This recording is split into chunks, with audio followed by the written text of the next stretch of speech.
تغیر ہے، تغیر ہی تغیر ہے، کہاں مٹی کے جوہر سے بنا انسان جو حیوان لگتا ہے،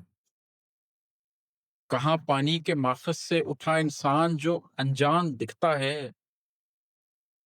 کہاں مٹی کے جوہر سے بنا انسان جو حیوان لگتا ہے، کہاں پانی کے ماخذ سے اٹھا انسان جو انجان دکھتا ہے،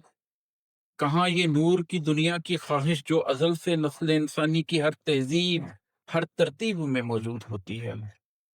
پرانی داستانوں میں، کھدائی میں ملی اشکال میں، گزرے زمانوں میں لکھی غاروں کی دیواروں پہ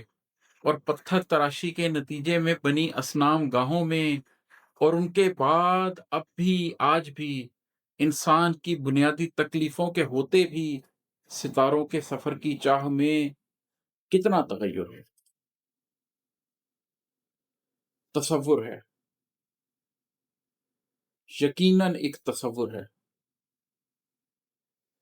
تصور ہے، یقیناً ایک تصور ہے،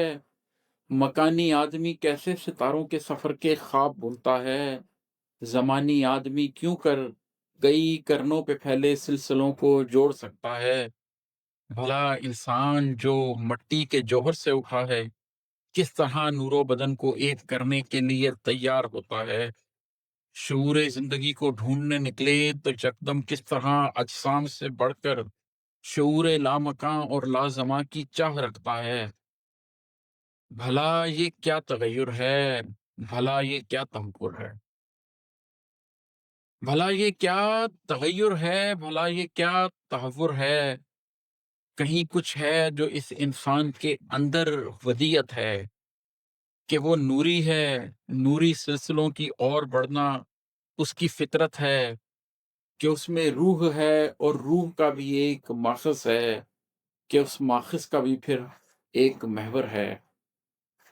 اسی کا یہ تحیر ہے، اسی کا یہ تحور ہے، اسی کا یہ تغیر ہے، اسی کا یہ تصور ہے۔